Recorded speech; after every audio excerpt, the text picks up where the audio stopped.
Okay, well, welcome to this significant event. My name's Stuart Rees. I'm one of a group of people known for their curiosity and vision.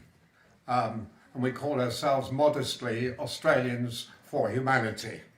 In a way, all of the 28 million registered people of Australia should be members of Australians for Humanity.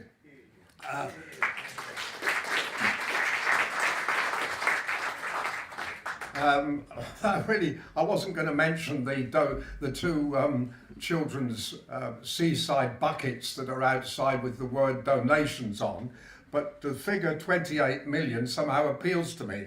I merely mention that because we run things on a shoestring budget, so there's a couple of buckets there that say donations, and the person who gives the largest amount can take one of the buckets away with them. Look, my responsibility tonight is really to thank Jenny Leong, the Greens MP for Newtown. It's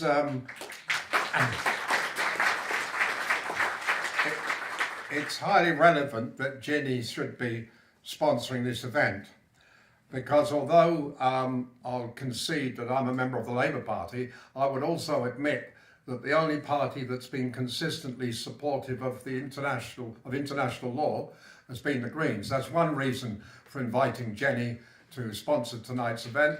Another reason is that I note, among other things, that Jenny has moved a private member's bill in this Parliament to create a Human Rights Act.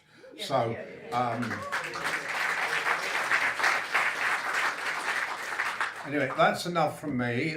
Thank you for your generosity, Jenny. The table is yours. Thank you so much, Stuart, and thank you for the opportunity to be able to host Australians for Humanity here in the New South Wales Parliament. Before I say anything else, I'd like to, on behalf of all of us, acknowledge that we are here on the land of the Gadigal people of the Eora Nation, that it was and always will be First Nations land. And as we talk about international human rights, recognise that we have a long way to go in this country to realise the rights that are set out in the Declaration of the Rights for Indigenous People, and acknowledge the fact that the ongoing struggle for sovereignty, for treaties, and indeed for simple justice, for not seeing young First Nations children held in custody at alarming rates in this state before we see any justice realised, and that there is so much that all of us need to do while we look to global events here locally in our communities to address the ongoing systemic racism and harms that have occurred as a result of colonisation. I must admit that I have a high level of imposter syndrome hosting this forum. I will tell you that today is the 4th of June, and it's 37 years on from the anniversary of the Tiananmen Square massacre. Given that I am of Chinese heritage, people may think when I say I have a personal story associated with this that it might relate to anyone taking action in Tiananmen Square, but as someone that was born in Adelaide to a Liberal voting international student, that is not the story I have to tell. But there is a connection with that in that I started my work with Amnesty International around this time in, almost 15 years ago. And the first action that I organised was on the 4th of June outside of the Chinese consulate in Camperdown, recognising the anniversary of the Tiananmen Square massacre. And so for me, politics, when I became elected as the member for Newtown, has always been a connection between the global and the local. And so the opportunity to now be here in a place as an elected member of the New South Wales Parliament, but be hosting a forum tonight on the importance of challenging governments to respect international law sits at the very heart of why I am here in this Parliament, but also the connection to my commitment to non-violent direct action, the incredible bravery of those activists 37 years ago and students in Tiananmen Square, and indeed all human rights activists and defenders in standing up for the protection of human rights and justice in their local communities as part of global struggles for humanity. I want to acknowledge the incredible speakers, and I know that Margaret will introduce them all, but to just say to be part of a panel here this evening to hear from these absolute experts in international law, but to also acknowledge that to be an advocate for international law in the current times is actually a hugely taxing and quite controversial thing, which it should not be. And to acknowledge that in doing what is work to uphold those standards and to protect humanity and human rights, that actually the individuals that we hear from tonight will also have been subject to attacks as a result of taking what should be uncontroversial commitments to human rights and international law and humanitarian law is something that really should strike a level of fear in all of us, because that is how far we have removed ourselves from the recognition of that. And so if I can play a small role in making sure that we are holding a commitment to challenge governments of the day to respect international human rights law as a Greens MP, then I welcome the opportunity to do that. I also want to acknowledge that Jihad Dib is here tonight, a minister and someone who I know has faced his own challenges in terms of speaking up for humanitarian justice and human rights. And I'd really love to thank and acknowledge all the event organisers, including Professor Stuart Rees, Margaret Reynolds, who will facilitate this evening tonight, Alison, Kathy, Helen and Phil, and acknowledge Chris and Ben and Rawan for being here also. I saved my final thing to say that I'm not quite sure Sky News will be able to cope with the fact that former Premier Bob Carr and I are speaking on the same stage. I can feel them panicking already about what they're covering. So hi, Sky, whoever's watching on the live stream. I just want to say that at a time when the world is in such a vile and horrific state, when we watch a genocide unfolding in Palestine, when we see the horrific atrocities happen in southern Lebanon, and we know that actually those are the ones that are getting the most attention, but there are so many human rights violations happening around the world and on our shores, that actually the need to stand strong with people who are committed to human rights and justice is critical. And that needs to recognise that we have to find allies across the political divide. And if that means that we can find a way to strengthen and support human rights protections here in Australia and around the world, then let us use whatever leverage we have to be able to do that together, because the powers against us are huge and powerful, and they have weapons, and we have each other and strength and comradeship and solidarity. And so therefore I offer that as a gesture of goodwill to say thank you very much to former Premier Bob Carr for being here, and to everybody else for joining us in this important discussion.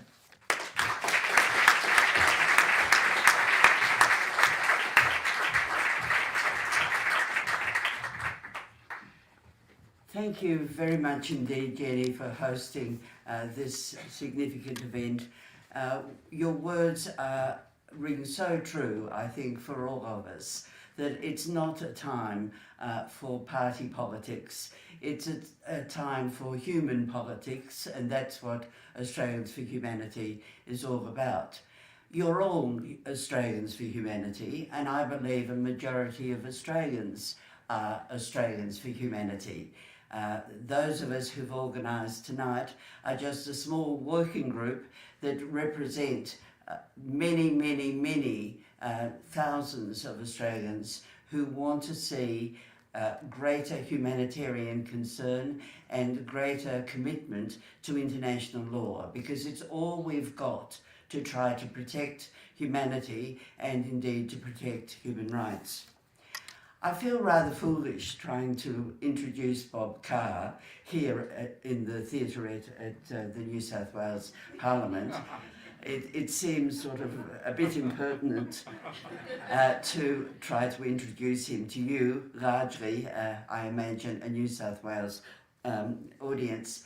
It's also a bit impertinent because I was a federal Labor senator from Queensland, so I'm not quite sure just what's going on here. Of course, Bob Carr, as former Premier of New South Wales and Australian Foreign Minister, really needs no introduction. He is well known for his very strong advocacy for an independent Australia that makes its mark by complying with human rights and international law. And we need more like Bob Carr, not just everywhere, but particularly, I'm afraid, in the Labor Party at the moment. Thank you.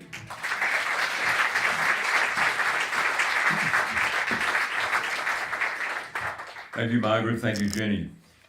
In Dostoevsky's novel, The Brothers Karamazov, two of the brothers sit talking in a Russian inn with the tea in front of them and the jam that Russians in those days put in their tea. And the youngest brother, who's a seminarian, Alosha, is talking to an intellectual brother from Moscow, who's a skeptic. And the older of the two, says, I want to set aside, in arguing against your Christianity, I want to set aside all other arguments about the suffering of humanity and asking why a all-powerful and good deity would allow suffering, is I just want to focus on one aspect of suffering. It's the suffering of children. He said, let's narrow our focus to that. And it's one of the great conversations in literature, as Ivan says, I mean to speak of the suffering of mankind generally, but we'd better confine ourselves to the suffering of children. After all, he argues, in Christian terms, children have not eaten the apple, they've not learnt good and evil, they're totally innocent, yet they are still called upon to suffer. And he reads clippings from Russian newspapers about child abuse. A landowner who sets his dogs onto a child for the fun of it and sees the child torn to pieces. And Ivan presses the point. He says he reminds the young monk, his brother, he's confining himself to children in order to make a point. Of the other human tears with which this earth is soaked, from its crust to its centre, I will say nothing. From hundreds of questions he could ask, he narrows his objection to God's world to the question of the suffering of children. The suffering of children go to swell the sum of suffering which was necessary to pay for so much that I can't accept that worldview. The suffering of a child is not worth any great truth. I see the essence of what's happened in Gaza as being a war on childhood. I can set aside all the other arguments against it. If what is required by Netanyahu requires children to suffer on this scale, then his cause must by definition be a wretched one. When I see an Arab child, and I saw some Arab parents in a juice bar at Coogee a couple of weekends ago, I said hello to them. They were Palestinians, as it happened, and they had a little baby in the pram. Or when I see the photos on your phone, Hassan Musa, of youngsters, children, grandchildren. When I see photos elsewhere of Arab youngsters, I think of the exquisite suffering of those kids in Gaza. For me, this war will be all about a family on a street looking up at an apartment block which had their home, seeing it blown apart. And you think of the children looking up, and in that home are photos, school books, toys, the rooms they grew up in, to which they're so attached. And they're seeing the IDF as a matter of policy approved by the Israeli cabinet blow their home to smithereens. I'm going to quote figures on the demolition of housing, and it's over to our legal panel to weigh that as a war crime. The emblematic story of Gaza for me is the suffering of children. Mohammed Shahada, who was from Gaza, was interviewed recently on a podcast. And I'm going to quote a bit of what he says about life in Gaza now. He says, "The biggest struggle at the moment is basic shelter. Almost everyone I know is on the street. Every single member of my family, every friend that I have, every colleague, every neighbour had their homes either bombed, burned to the ground, bulldozed, detonated from the inside, or heavily damaged to the point that it cannot house any human habitation. The luckiest of my friends is Anas. Anas lives in a bombed-out building on the first floor. The top 2 floors are gone. The staircase connecting the multiple floors is cut in half. The bottom floor was bombed repeatedly. His daily occupation during the day is finding water and food. It's become one of the most insane struggles to find a place just to relieve yourself. It is a measure of the monstrous cruelty of this cabinet of ethno-nationalists running the war and running Israel, that they have banned the importation into this stricken Gaza of toilets and wheelchairs, because they argue they've got dual use. They could be subject to a military purpose, indeed, as a toilet could be, or a wheelchair. Anas sleeps with one eye open to protect his only daughter from the mice, which are now raging in epidemic proportions. Sleeping in a wrecked building with one eye open to protect a 1-year-old daughter from being devoured by mice. And this is reinforced by all the reports. Portable toilets can't be imported, wheelchairs, sleeping bags, tarps, dual use. Non-electric wheelchairs and flashlights of all and other items like them have all been removed and importing replacements banned. What government, supported by what ideology, would inflict this on civilians? How does it not, on the scale it's being implemented, how does it not constitute a war crime? The BBC says more than half of Gaza's buildings have been destroyed. 90% of Gaza's population, upwards of 1.9 million people, have been displaced. During May this year, 13 high-rise buildings which house thousands of people have been destroyed. None of the destruction having any military justification. A rolling war crime, constituting, we'll test this with our panel, a genocide. This language would seem justified, this language would seem restrained. The suffering of children. Brown University in the US and Oxford University confirm at least 75,000 deaths. 10% of Gaza's population killed or injured, 20,000 children killed, a very high proportion of them now suffering chronic diarrhea, no clean water, a daily battle for water. This is the scale of what is being done, the scale of the suffering. The Palestinian casualties, other figures put it at 72,000, another 170,000 injured. That verb injured, loss of limbs, someone rendered paraplegic, limbless, no leg, arm, gone, and no support for them, because Israel won't allow the support in. The attention given to maximising the suffering of civilians is something that Israel is doing with unbelievable ferocity, paying attention to how they can make life for the civilian population. And I'll conclude by saying what I think is the cruelest of all. But this explains the shift in world public opinion against Israel. It explains it.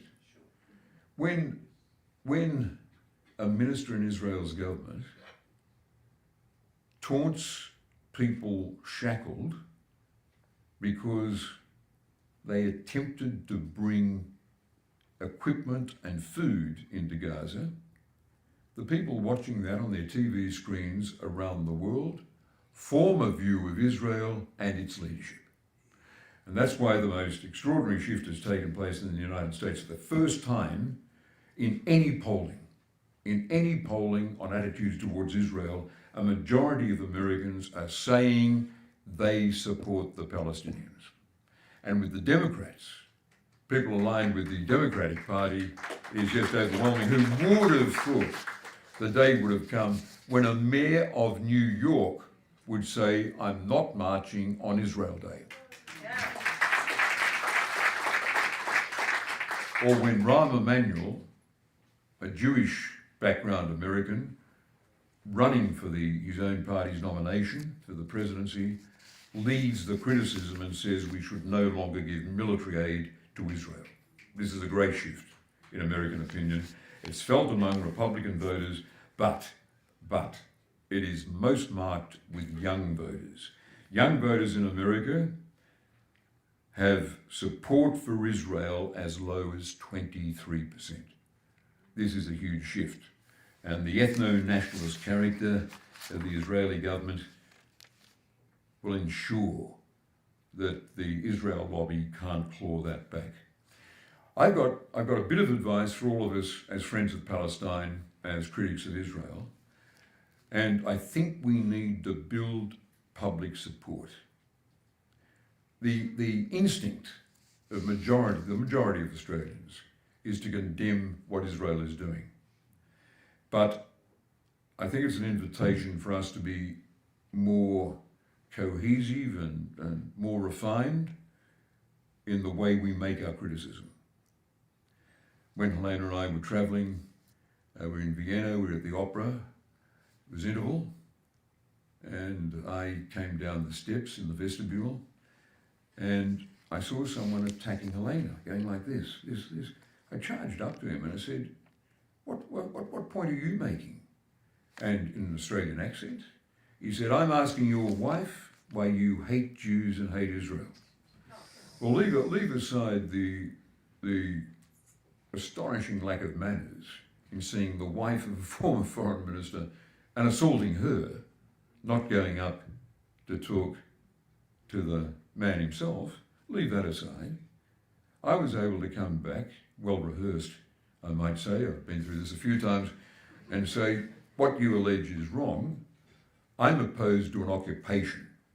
I'm opposed to the spread of settlements, all of them illegal under international law. I'm opposed to the apartheid laws that prevail on the West Bank, and I'm opposed to action in Gaza that amounts to a rolling war crime and a genocide. His only response was to say, all lies, which I counted as a success. But just think about the response, and I was proud to be exercised in this argument.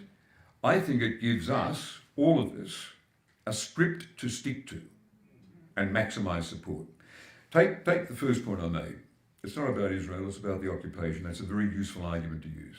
You disarm people on the other side, or people equivocating, people in between. You say, no, think what you will of Israel. This is about an occupation that has gone on since 1967. It's an objection to an occupation. That's the first point. Not about Israel, it's about Israel's occupation. The second point is apartheid. We've got powerful arguments to make about apartheid across Israel and the West Bank. We can say, for example, of Israel itself, that when it passed a few years ago the Jewish nation-state law, it enshrined Jewish supremacy over Palestinian citizens. It said there are two categories of citizenship. That was a law passed by the Knesset, signed by the president. But I think it's easier to win the argument and easier to retain the high ground by simply saying we're talking about apartheid on the West Bank. The evidence is overwhelming and it's very positive. on the West Bank, there are two sets of laws based on race. Confining ourselves to that argument provides an effortless victory. It can't be rebutted. The third argument is the spread of settlements. Julie Bishop was Foreign Minister of Australia. She was in a Tel Aviv studio, and someone put to her, your predecessor, Foreign Minister Bob Carr, used to argue that all the settlements are illegal. She said, I'd like to see the legal basis for saying that. And I was able to provide it. I still have the briefing note. I still have the briefing note. It was a two-page briefing note from DFAT that just spelled it out. The fourth protocol of the Geneva Convention said quite explicitly that a conquering power taking territory in war can't settle its own population on that territory. Illegal. No argument. No ifs or buts. Totally illegal. All the settlements are illegal under international law. The world says it, with the exception of the United States, which used softer language to accommodate the Israel lobby in Washington, which was to say the settlements were illegitimate. Illegitimate, not illegal. There's a debate at one of the ALP conferences where Shiket and Jihad and I were getting recognition of Palestine up, and someone, in the early stage of the battle, someone suggested I take the words settlements are illegal and insert the softer language, settlements aren't in accord with international law. No. It's not that they're not in accord with international law. They're plain illegal. Just use the language of the law. Settlements are illegal. Apartheid is the system that applies on the West Bank in a very cruel occupation. And whatever you think about Israel, it's not about that. It's about Israel's occupation, which has gone on since 1967. With the settlements, by the way, to return to settlements for a moment, two ideas. A campaign to identify the products that come from settlements. So if you're looking at dates or olive oil or another product on a supermarket shelf, not made in Israel, but it needs to say it was made in a settlement in the occupied territory. That's one thing. And second, sanction the settlers. Sanction them as we sanctioned generals in Myanmar or other criminals on the world stage. And terrific news, and you've got to congratulate a government when it does the right thing. Penny Wong announced on June the 2nd that we were sanctioning settlers who were using violence against Palestinians. A cry of outrage from the Israel lobby in Australia, but it's Australia acting responsibly to see that international law is enhanced.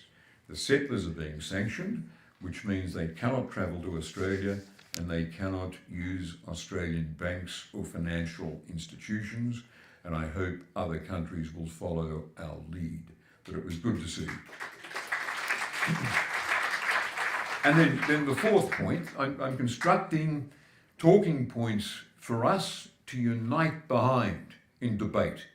The fourth point is, to use the words I've used twice already, what's happening in Gaza, rolling war crimes amounting to a genocide. And we'll leave the details and the assessment to our panel. But in debate, war crime and genocide, Jihad Dib, speaking at the last state ALP conference a year ago, insisted they be in his speech. It offended some people at the conference who thought we'd have a debate without contention, but Jihad, to his great credit, underlined war crime, genocide and apartheid in his speech, and it was bravely done. Jihad, congratulations.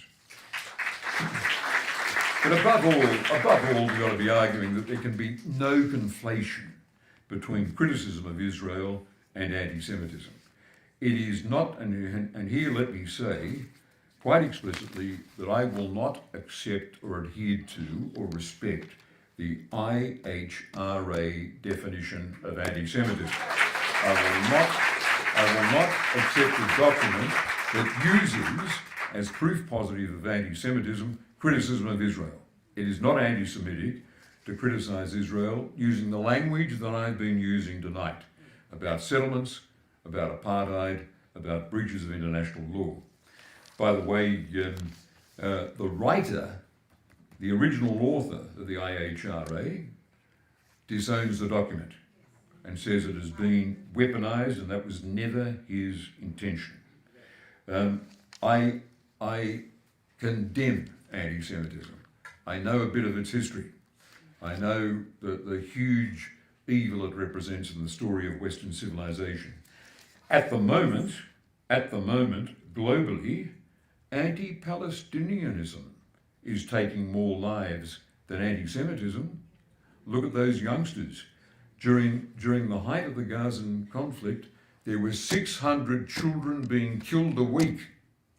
It was anti-Palestinianism that drove that action by the IDF. Explicit, fierce, murderous anti-Semitism given in full-throated racist anger by members of the Israeli cabinet. It is anti-Palestinianism claiming more lives globally than anti-Semitism. And we ought to be explicit about that. Gareth Evans, my colleague, my friend, has written a very powerful submission to the Royal Commission. It's the most forensically argued discussion of this very issue. I won't quote slabs of it, but I draw its existence to your attention.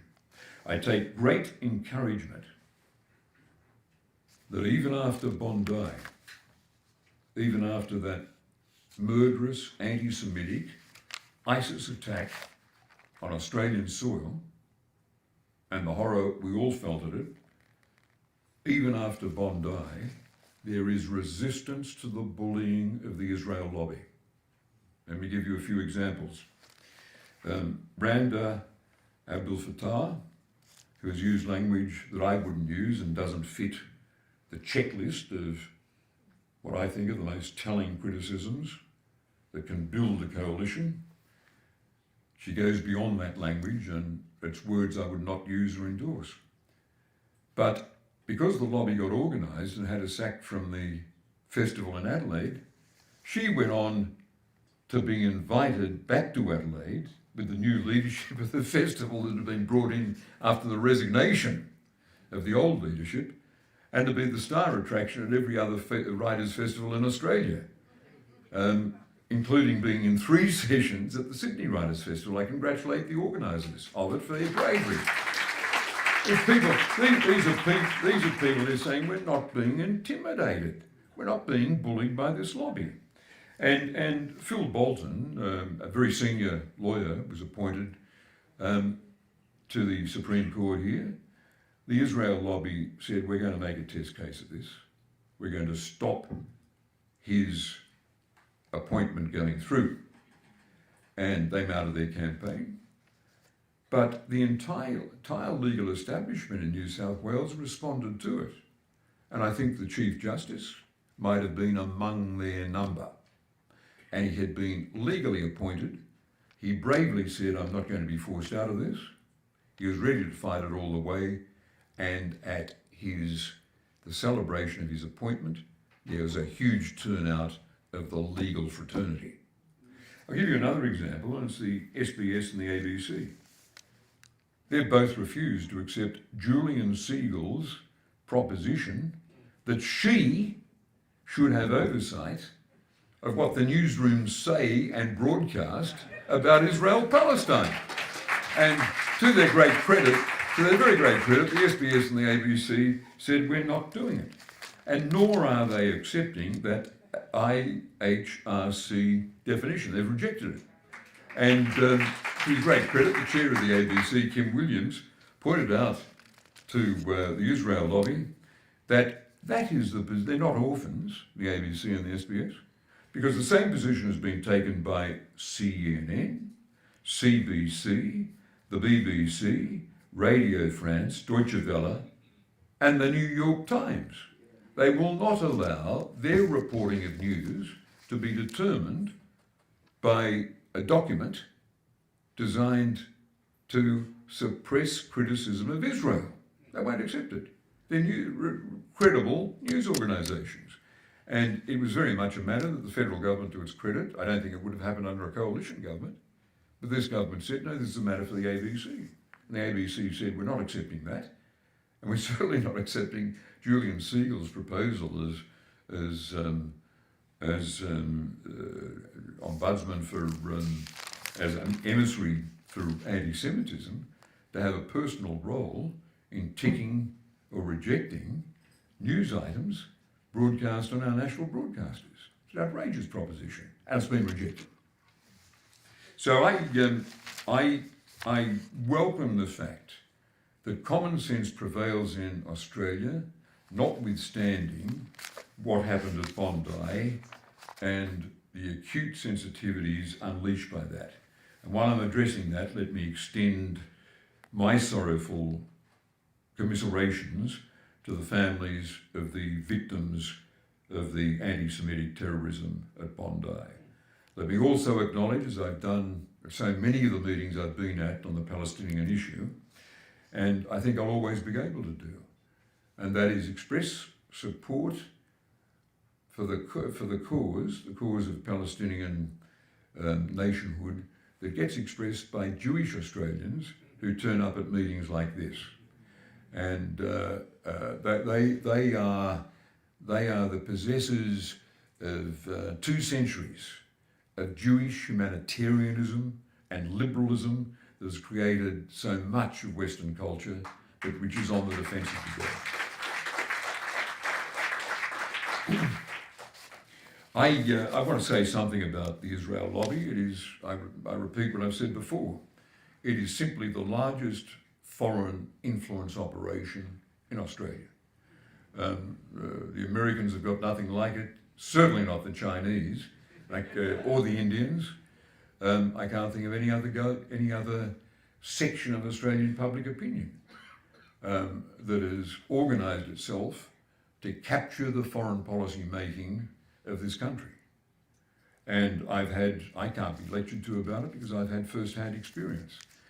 Some of you would recall that as Premier, when I accepted Stuart's invitation to present a Peace Prize to Hanan Ashrari. I didn't give the Peace Prize. The Institute for Peace at Sydney University made the decision that this brave, articulate Palestinian woman should get the award. I was asked as Premier to do it, and I thought this would be a gesture towards peace in the Middle East. A modest one, a leader of a sub-national government, far reaches of the world, a long way from the Middle East, but I ought to do my bit. And in that spirit I accepted the invitation, and then the Israel lobby launched a campaign that had Catherine Greiner, who was on the board of the Peace Institute, drop out, and Lucy Turnbull, who was, I think, Deputy Lord Mayor, who said she'd go along to it. She dropped out, and the expectation was that the Premier of New South Wales would pull out.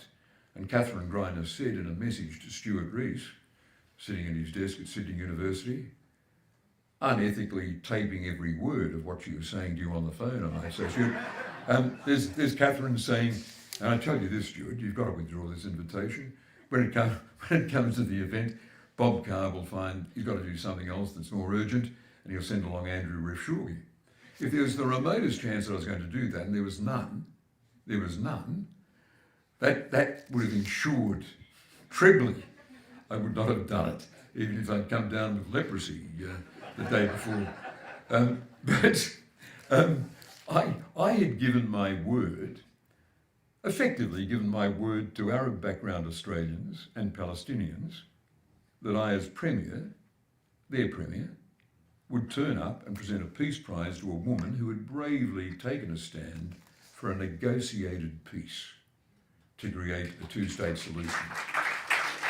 And I damn well wasn't going to send them a signal that another community in Australia has got more influence than them and will slam the door shut when they, and the Premier will give more weight to that other community than he ever would to them. And I've never received, in my 10.5 years as Premier, I never received so much public support on any other issue. People are still talking to me about it in the street 3 months after it happened. They'd say, By the way, Mr. Carr, you did the right thing in meeting, and they couldn't remember a name or pronounce it, but they said that woman, because they recognised bullying when bullying took place. Fancy a lobby saying, this is intolerable, how dare you? You're the Premier of New South Wales, we're telling you, you will not meet a Palestinian.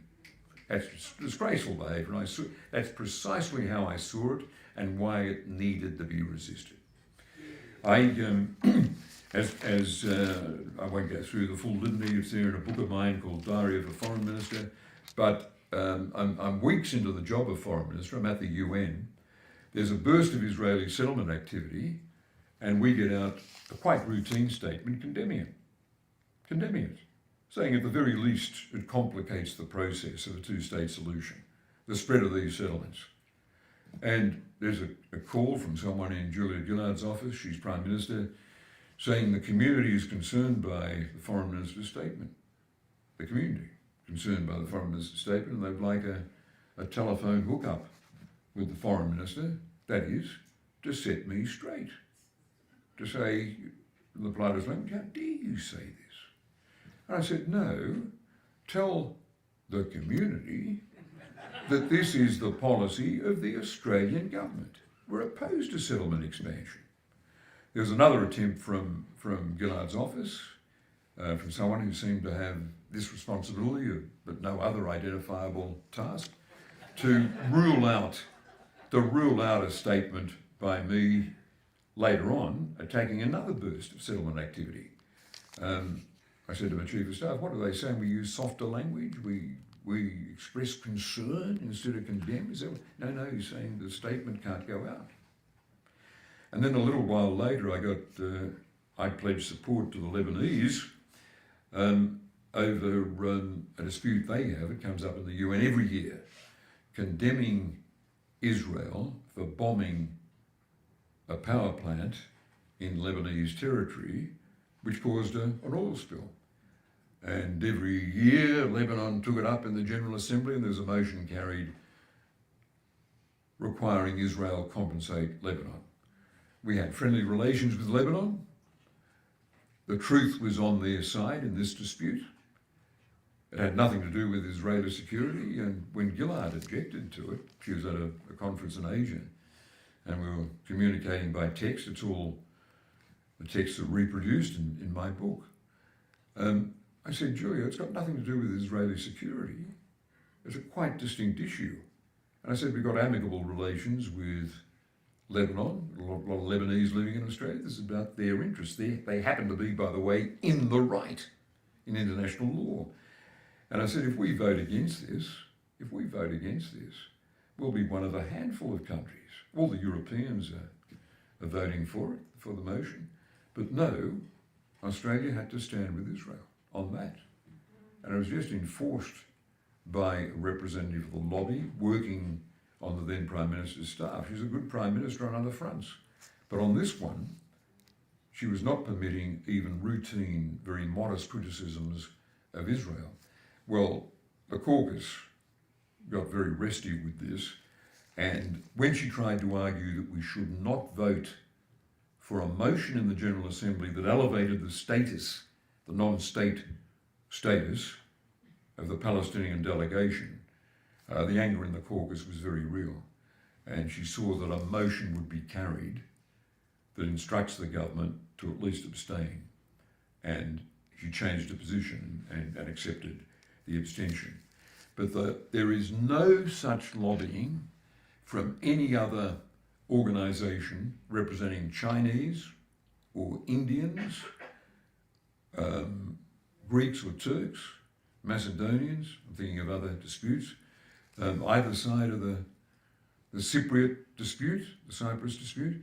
There is on no other front such well-funded, intensively pursued attempts to shape Australian foreign policy and have us give weighting to the interests of another country instead of what Australia's interests are. But this shocking war has changed that. And I, as someone who was advocating, again with my Labor Party friends here, Jihad and Anthony McAdam and Laurie Ferguson, who's not here, and Chiquette at Labor Party conferences, we made that point over and over again, but we've won. I'm just sad that the government waited until we had this appalling war before we made the step that we Labor Friends of Palestine were advocating. Recognition of Palestine. Just recognise it. Israel's trying to blot it out to destroy the prospect of ever being a Palestinian state by the spread of settlements and by its violence on the West Bank. Just recognise it. Well, we came to do it. We came to do it. It wouldn't have happened under a coalition government. It wouldn't have happened under a coalition government. So my conclusion is this. I started by talking about the suffering of children, the suffering of kids. I don't think there's any other war where children have suffered on this scale. I don't think any other war where it has been said of one of the combatants, their battle plan appears to accommodate, I'm choosing polite language, diplomatic language, appears to accommodate the slaughter of children. I don't think there's another war where that's been the case. I don't think there's another war where the casualties of children, among children, have been so high, where children have figured so large among total casualties. One of the saddest things out of this war in this department is what I'm told is the rage of the kids of Gaza. They're being starved. They might have a share of a bowl of beans. They haven't got clean drinking water. Sewage flows outside the tent. Some of them have been forced to move several times. I'm told the kids feel rage against their parents because their parents have been unable to deliver them food. And the little kids are being pulled apart by hunger. They just want food. They want fresh food. They want nutritious food, and they haven't got it. They just haven't got it, and their anger turns against their parents. These are monstrous crimes. And there's a clipping here. It's so painful to read, I'll refer to it. The story broke in 2025, and that is the ultimate plan of the ethno-nationalists running this government in Israel is to see this population evacuated to Sudan. To think of the people in tents in the south of Gaza, tents with the sewage running by it, where parents head out every day to see if they can find some drinking water, some scraps of food, the kids with diarrhea, with other diseases, infestations, and all the wounds that can't be properly attended. To think of this population being faced with the quite credible news that a government that has done these unspeakable things to them, these atrocious things to them, has another atrocity in mind. That is, they'll be flown out and unboarded in Sudan to live in tents. This is the extinction of a people. This is capital G genocide, and Australian voices must be raised effectively and insistently to condemn it and the people of the nation that's perpetrating it.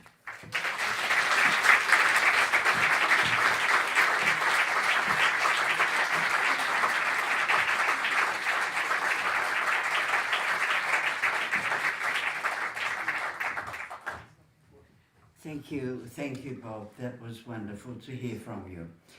Could I invite the panel to come up and join us? Chris Sidoti, Rawan Arraf, and Ben Saul.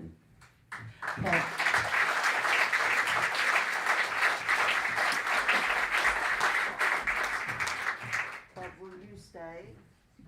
You stay with us. No, well, I'll sit down and take notes. Oh, okay. I'm here to learn.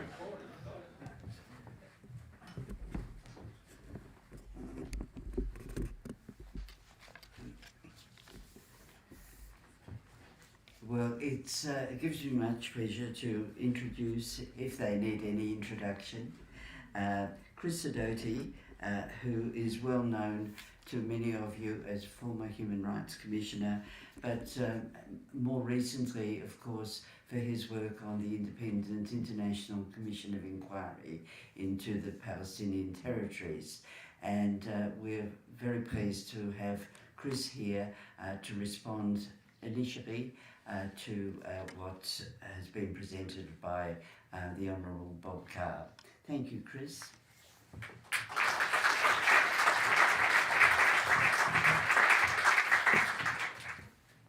Thank you, Margaret. And thank you all for coming on a cold Sydney winter's night. Particularly Bob, thank you very much for your comments, and Jenny Leong for sponsoring, Jihad for coming, Anthony for coming. It's good to see so many people who have a particular interest in this subject matter. As Margaret mentioned, I'm a member of a UN Commission of Inquiry on Palestine and Israel. And the work that we have done is completely consistent with the facts that Bob described in the course of his comments.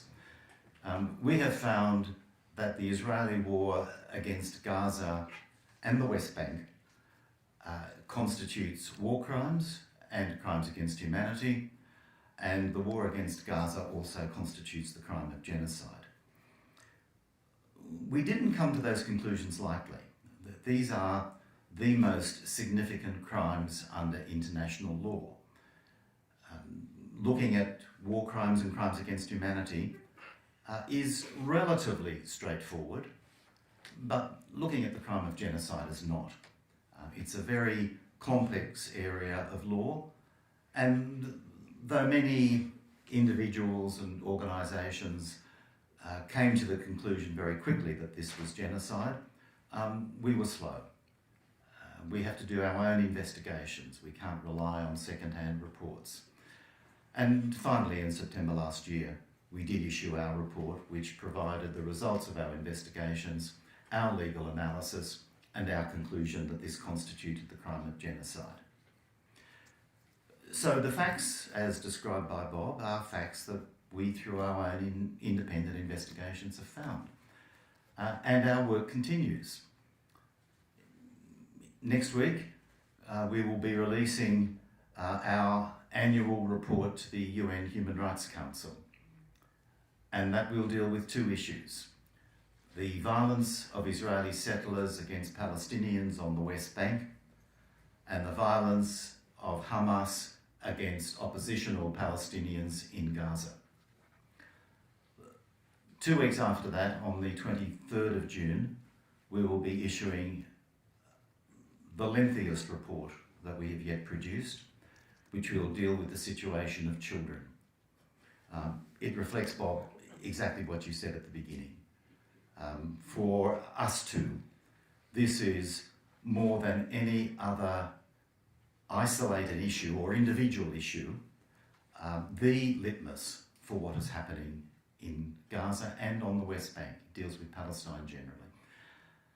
And I'm not going to go into the detail of that report, except to say that the kinds of things that Bob mentioned tonight are the least of what we have found and what we will describe in that report. We'll be releasing it, as I say, on the 23rd of June. Jenny, in her opening comments, talked about the link between global and local. And that's where I want to focus in my comments tonight, rather than picking up the detail of the legal issues. I want to focus on the fact that international law has implications and consequences for Australia. Because international law applies not just internationally, but also nationally. The legal questions about what's going on in Palestine and Israel are no longer disputed. They have been the subject of the most authoritative decisions possible under the international legal system. Since, Bob, you were having those arguments when you were Foreign Minister about the nature of settlements. That issue has been definitively decided by the International Court of Justice. There ain't nothing more authoritative than that. And the International Court of Justice has said the occupation is unlawful. The settlements are unlawful. Palestinians are entitled to reparations for fundamental violations of international law relating to their situation. And the court said that the occupation must end as rapidly as possible, that the establishment of new settlements and the expansion of existing settlements must cease, that all settlements must be evacuated and all settlers withdrawn to the State of Israel. That was decided by the court in January 2024. You don't get more definitive than that under international law. The International Court of Justice is also looking at the situation of genocide, and it has made provisional orders, like an injunction in our legal system, that are binding on the State of Israel. It has indicated that there is a real risk to the rights of Palestinians under the Genocide Convention. The final issue is to be decided by the International Court of Justice in the genocide case, but the interim orders are already binding on the State of Israel, and the State of Israel has ignored them. The International Criminal Court has issued arrest warrants relating to two leading Israelis that we know of, Netanyahu and Gallant, former Defence Minister. It may have issued further orders, further arrest warrants for all we know, because the court has now said that it will not generally make public arrest warrants that it issues, so there may be more. This is an indication that the prosecutor in the International Criminal Court and the judges constituting the panel that heard the prosecutor's application and issued the warrants consider that there is a prima facie case in relation to Netanyahu and Gallant, at least. So we have authoritative guidance from the highest courts in the international system. It's no longer a matter of simple political argument in the corridors of the General Assembly or in offices in our own Parliament House. And these decisions have immediate implications for Australia. This is where the local connects to the global, again to use Jenny's phrase. The decisions of these courts require us to take action as Australia. They don't just relate to Israel, they don't just relate to the individuals who have been named, they require action of states like us. Under the Geneva Conventions, there is an obligation not only for us to observe the requirements of international humanitarian law, but for us to ensure respect for international humanitarian law by other states. Under the Genocide Convention, there is an obligation not only for us not to commit genocide ourselves, but to act to punish and prevent the crimes of genocide.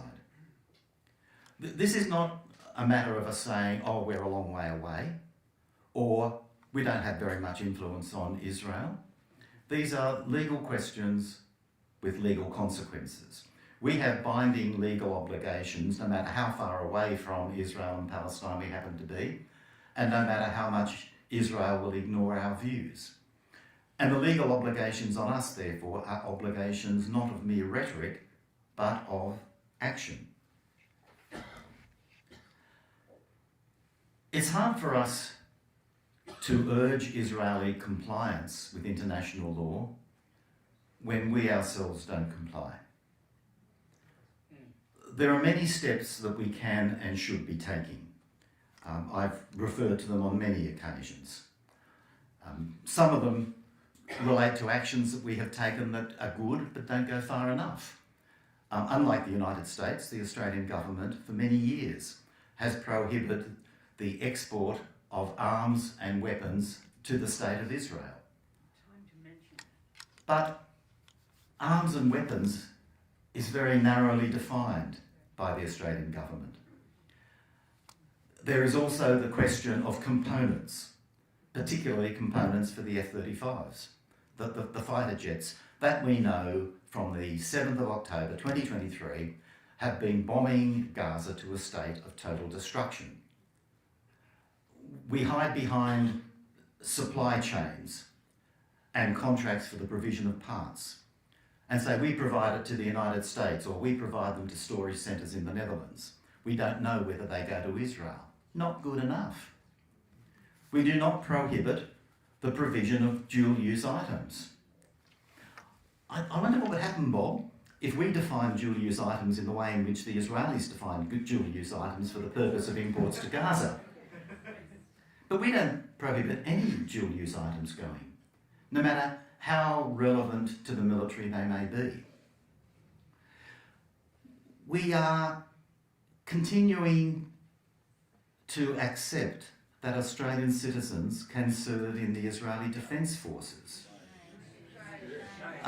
We prohibit the participation of Australian citizens in non-state armed forces. This was a law introduced at the time of the ISIS uprising. But we permit Australian citizens to serve in foreign defence forces. We should not do so. And in any event, not only international law, but also Australian domestic law provides for criminal prosecution and penalties of persons who commit war crimes, crimes against humanity and genocide anywhere in the world. We seem to be doing nothing to investigate and consider prosecution of Australian citizens who return to Australia having served in the Israeli Defence Forces in Gaza. They made their bed, they got to lie on it. The full force of the law should apply to people who breach Australian law and international criminal law. The Prime Minister has indicated that he supports the application of the full force of the law to international criminals. So we need to ensure that the full force of the law applies. And there are other things that we should be doing. In the Australian law of equity, there is a principle that says that you can't go to the courts of equity or seek an equitable order unless you have clean hands.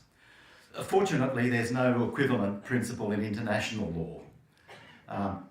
We have an obligation in international law, regardless of our own failings, to uphold the law.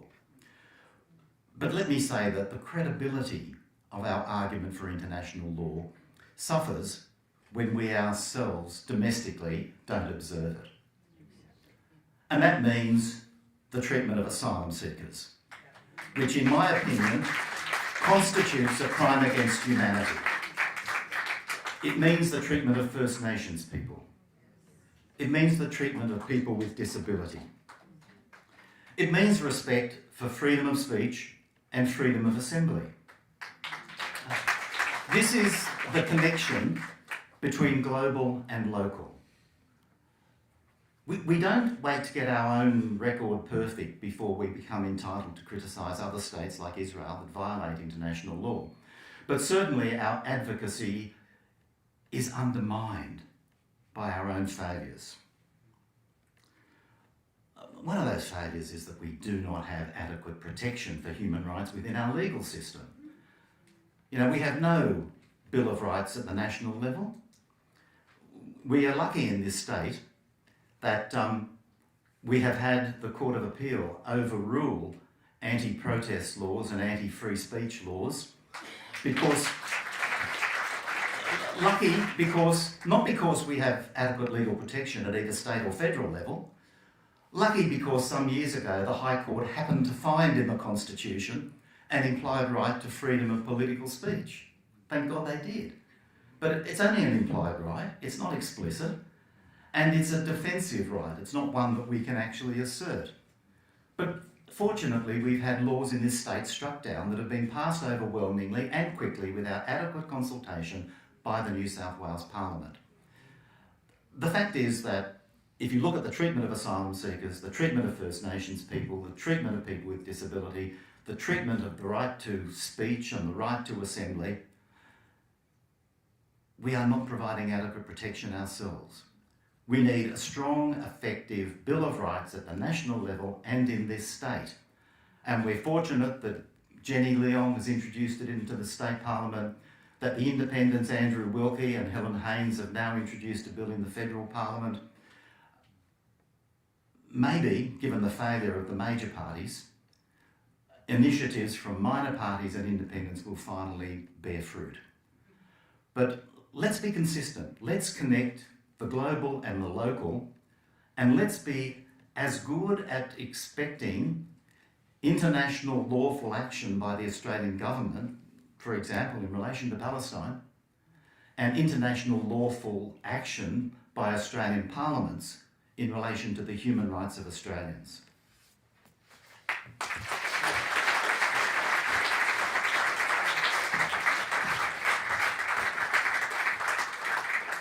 Thank you very much, Chris. I'd now like to introduce Rawan Arraf, who's the Executive Director and Principal Lawyer of the Australian Centre for International Justice. And as you've heard from several of our speakers tonight, we certainly need greater recognition of international justice.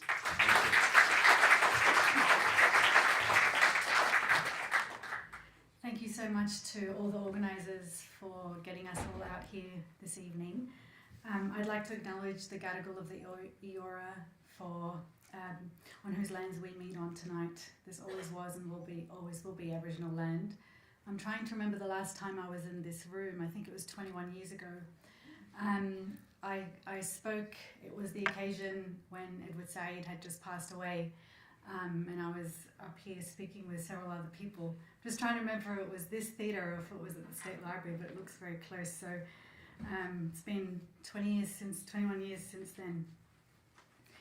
A friend, colleague and international lawyer, Ahmed Abu Foul, from Al-Haq, the Palestinian human rights organisation, who is visiting Australia this month and is with us today here in the audience, for reasons I will talk about shortly, told us last week that in his meetings with European diplomats who, like Australian diplomats, ministers and bureaucrats, show signs of bafflement or pain on their faces when they are forced to reckon with the idea that international law should be applicable to the situation in Palestine.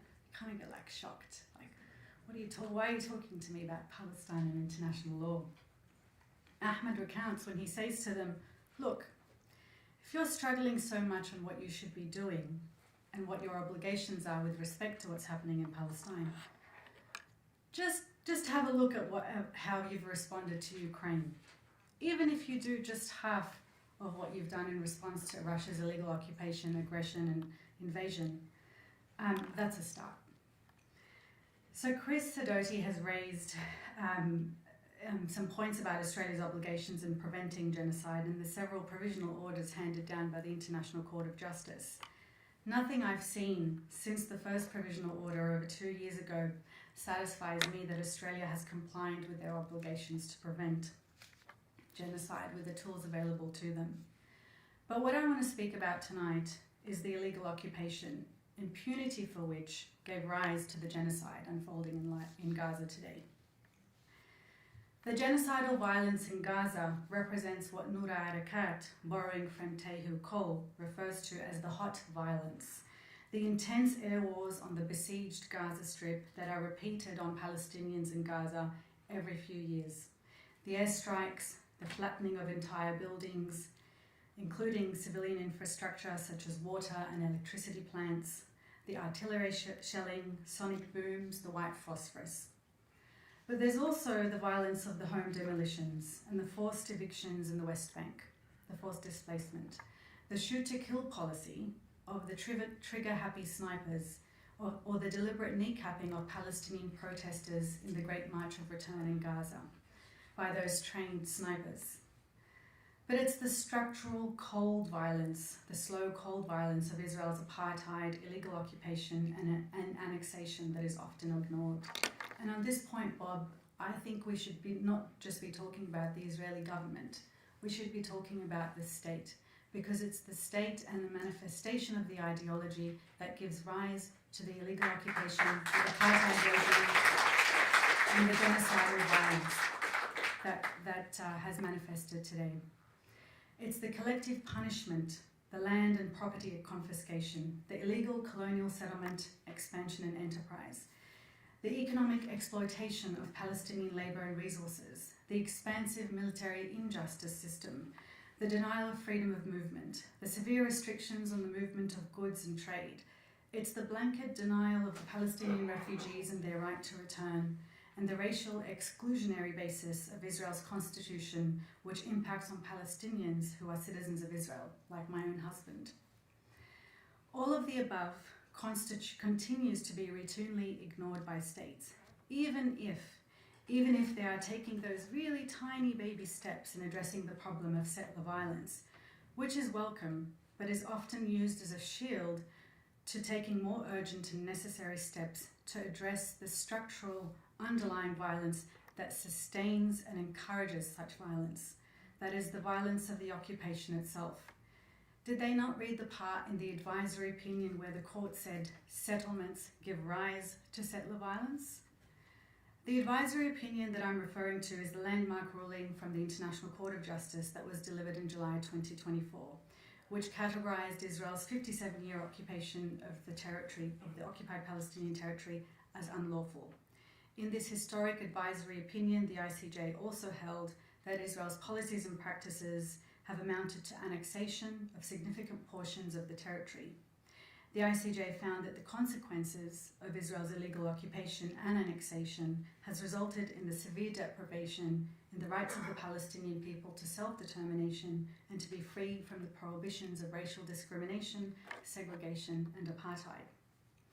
The ICJ determined Israel's settlement enterprise to be unlawful according to international law and ordered it to be dismantled, as Chris has just outlined. It called on Israel to end its illegal occupation as rapidly as possible, and further ruled that Israel was obliged to provide full reparations for all harm caused since the occupation first began in June 1967. In a warning to all states, including Australia, the ICJ found that all states and international organisations have a positive obligation to render no aid or assistance which would maintain Israel's illegal presence in the OPT. The court stated that all states must abstain from entering into economic or trade dealings with Israel concerning the occupied Palestinian territory or parts thereof, which may entrench its unlawful presence in the territory. This is a monumental ruling and creates an urgency and a positive obligation for Australia to act to ensure to end its complicity in these serious violations of international law, many of which amount to international crimes. At the time, my organisation, the Australian Centre for International Justice, called on the Australian Government to implement the following non-exhaustive list of measures to ensure Australia complies with the ICJ's ruling and does not aid or assist Israel's unlawful occupation. They include the following. The Australian Government imposed targeted sanctions, including asset freezes against Israeli individuals and entities involved in Israel's illegal occupation, settlement enterprise, annexation, persecution, racial segregation and apartheid policies against the Palestinian people. The Australian Government imposed a comprehensive arms embargo on Israel. The arms embargo must include the suspension of all arms agreements and deals and cover both the export, import and transfer of arms, including parts and components and other dual-use items. This military cooperation only serves to bolster the illegal Israeli occupation regime and its military forces. The Australian Government suspend all defence cooperation with Israel and end its facilitation of defence industry partnership. The Australian Government undertake an extensive review and urgent inquiry with the purpose of identifying Australia's economic relationships, investments, trade agreements, cooperation schemes and programs with Israel and cancel them immediately. The Australian Government direct all state governments to end all agreements relating to cooperation with defence, agriculture and water and other such industry agreements with Israel. There's some MPs and a minister in the room, I'm told. So in 2019, the New South Wales Government signed a Memorandum of Understanding with the Ministry of Energy of the State of Israel on water resources and management and development cooperation. The prime Israeli company, the State Authority, MERCOT, deprives Palestinians in the West Bank of water necessary for its survival. That is one memorandum of understanding that I presume is still in force, that should be cancelled, should be revoked. There should be no agreement with the State of Israel on water. And there are so many other types of memorandums of understandings like this with state and territory governments across Australia. The Australian government immediately end any intention of entering into any free trade agreement with Israel. We haven't heard anything about that since 2021. The Australian government enact legislation banning settlement goods and services from entering Australia's marketplace. But I now think that this should be taken one step further, because it is impossible to separate Israel's economy from that of the settlements. And I think this was laid out brilliantly in the Special Rapporteur Albanese's report last year. So I think we should be going one step further. The Australian government enact legislation preventing Australian businesses from operating, trading or investing in settlements or contributing to their maintenance and or expansion. The Australian government direct the halt of unlawful flow of investment from Australian charities that benefit the illegal settlement enterprise and Israel's military. The Australian government provide clear advice and direction to Australia's Future Fund, the Sovereign Wealth Fund, Australian businesses, universities, pension funds, registered charities and financial institutions to ensure they are not engaging in commercial or non-commercial activities with Israel.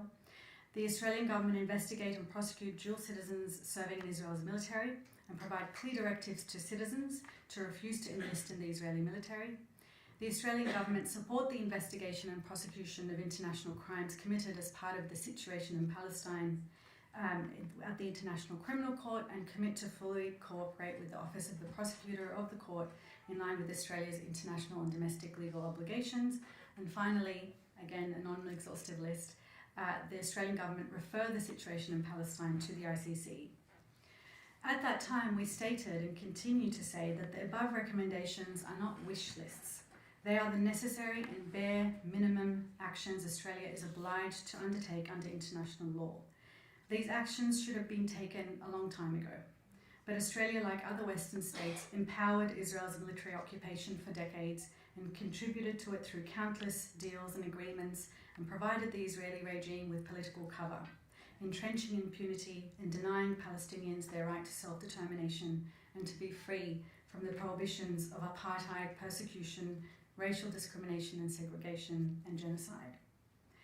The Australian response at the time to the ICJ advisory ruling was underwhelming. As if in unison with all other complicit states, they thought the response to the opinion was Palestinian state recognition as the answer. That doesn't even scratch the surface.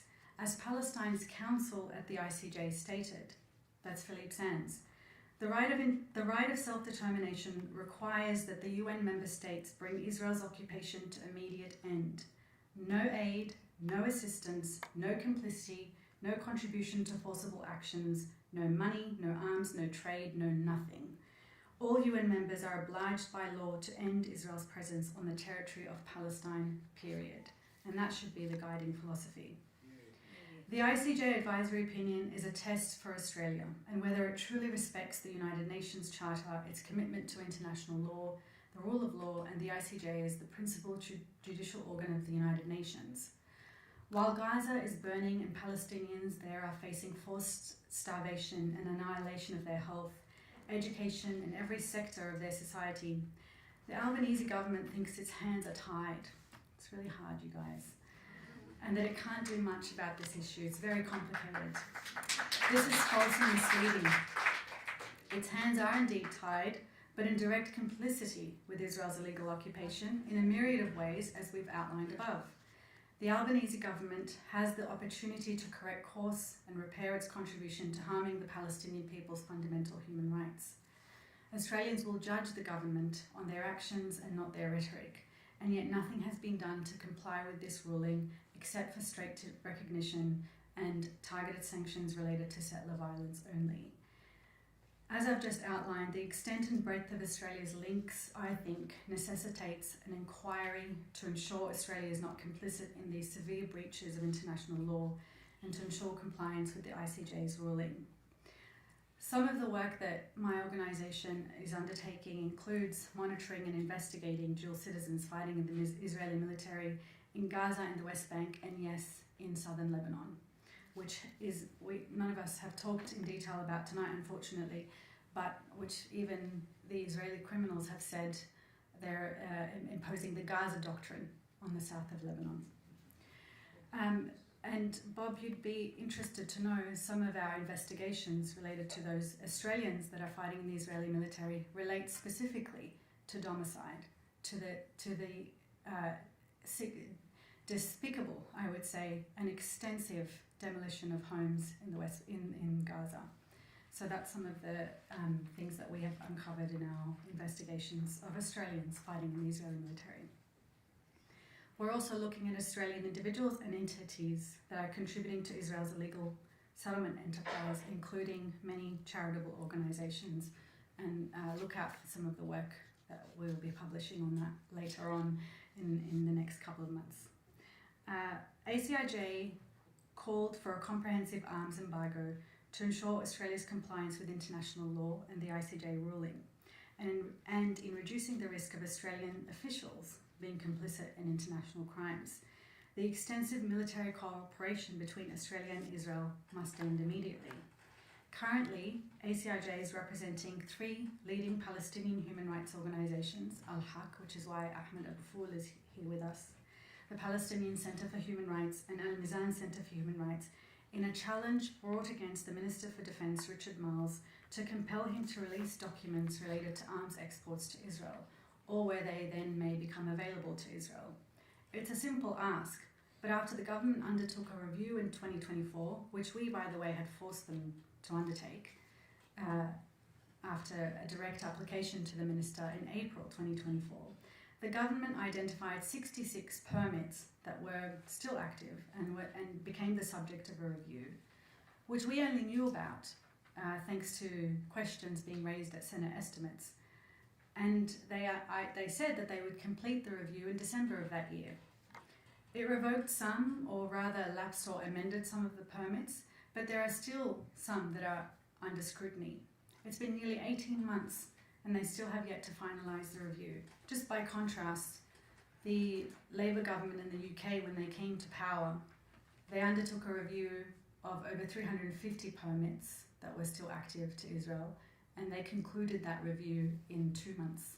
Yet our Defence Department, the Minister for Defence, is taking over 18 months to conduct a review of 66 active permits, which is unacceptable. And which is the reason why these organisations that we're representing are forced to gain at least some form of transparency over, because we don't know, we have no oversight over how the review is being conducted, how the assessments are being made, whether they're complying with Australia's domestic and international legal obligations. 18 months while exports could still be being sent under those permits, while our genocide continues and the illegal occupation continues to be entrenched. Many people often scoff and deny that there are international law obligations, and in any case, even if there are, they cannot be enforced domestically. But that's false. They can, and that's what we are trying to do with this arms challenge. While our clients' ask is simple, let us see the documents to see whether you are doing your job in assessing them correctly, and assessing the risk that the export will not contribute to international law violations in Palestine. Australia's defence export control legislation provides that in assessing each permit application, the Minister must have regard to at least 12 criteria. That includes whether the export risks contributing to human rights abuses or Australia's international law obligations. Look it up yourself. It's probably the only provision in federal legislation where a human rights risk assessment is a mandatory legislative criteria. And to think that it's found in defence exports legislation is ironic. And I wonder if governments are itching to amend the laws following our challenge.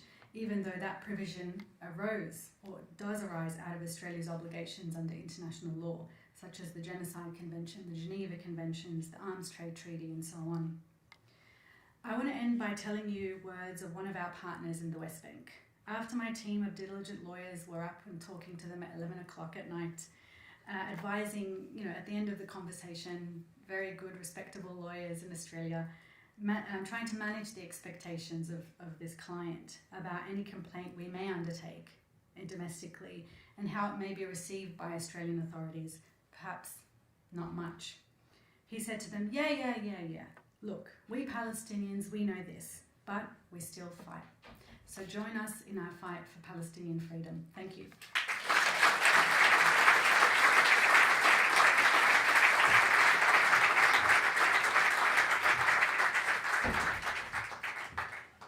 Thank you very much indeed for your contribution, Rawan.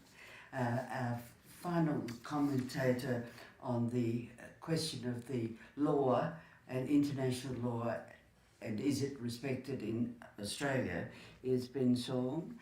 Ben Saul is a Challis Professor of International Law at the University of Sydney and the UN Rapporteur on counterterrorism and human rights. Thank you, Ben.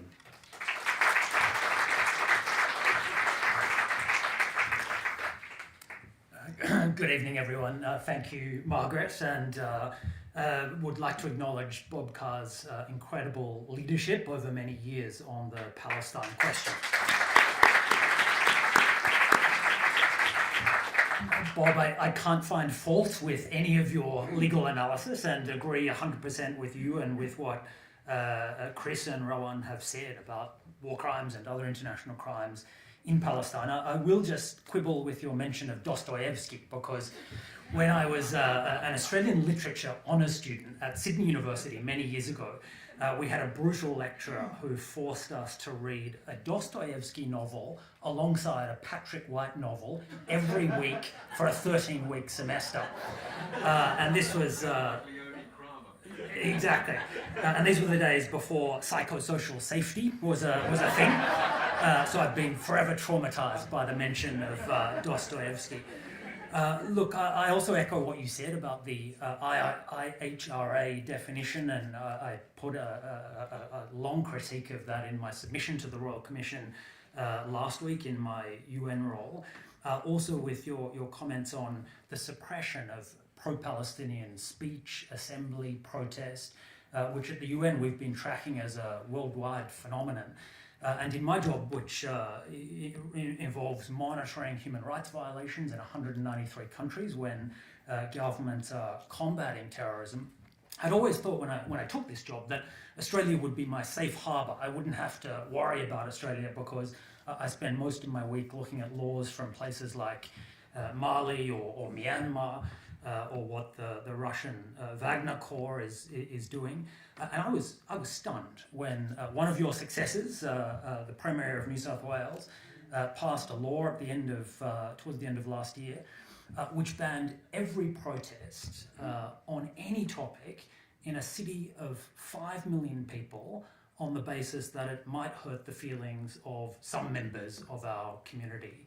And this is, I called it at the time, one of the most draconian anti-democratic protest laws in the world that I've seen over the last 2.5 years since 7 October. And I'm glad it was struck down by the New South Wales Supreme Court. We're currently in the courts in the UK trying to get the ban on Palestine Action overturned, which is another pro-Palestine protest group. A few people had damaged some property, and the UK government responded by banning an organisation of really thousands of retirees wearing T-shirts on the street of London who overnight were turned into terrorists and face terms of imprisonment.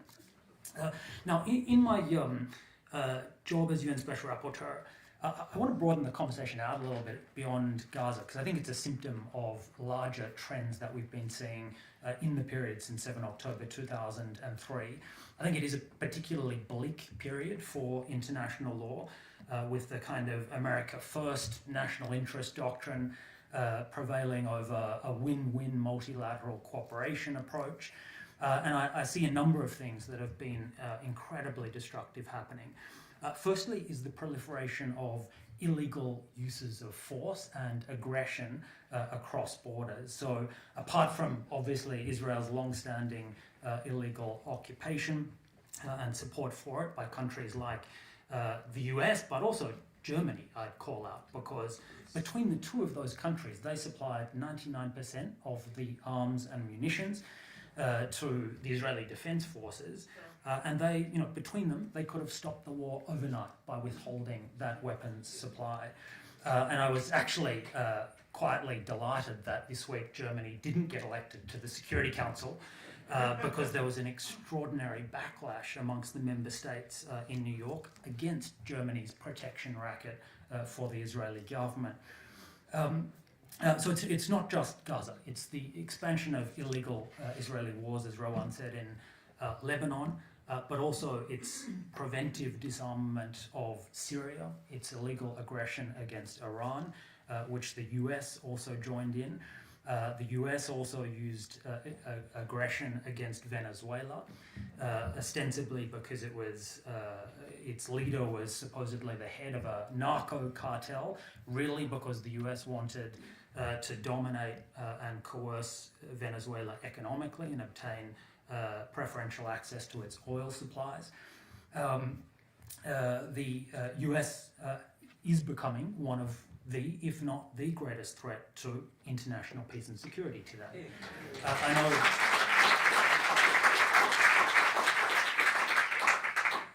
I know in our foreign policy and defense establishment debates, China is the boogeyman, and Russia, rightly, for its illegal aggression and attempt to conquer Ukraine.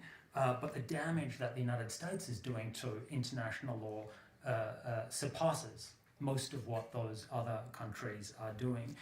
In my next report to the General Assembly in a few months, I'm focusing on something which hasn't got much attention, but which is extremely worrying to me, and that is the campaign by the United States to murder, at last count, almost 200 civilians on the high seas, whom the US says drug traffickers trying to get product into the United States.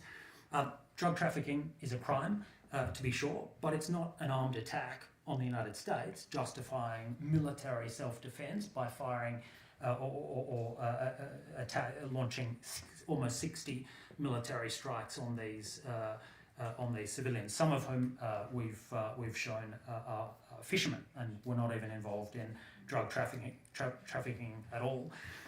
What shocks me about that example is that when some years ago the journalist Jamal Khashoggi was murdered in a consulate in Turkey by Saudi Arabia, there was a worldwide outcry at the killing of one civilian. The US President, the Secretary of War, have ordered 200 serial killings since September last year, and virtually no country, including Australia, has said anything about that.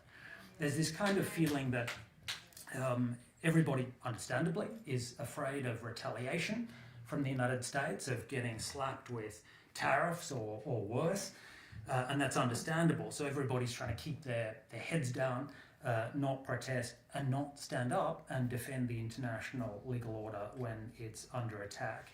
It also doesn't seem to have changed the foreign policy calculus here in Australia very much.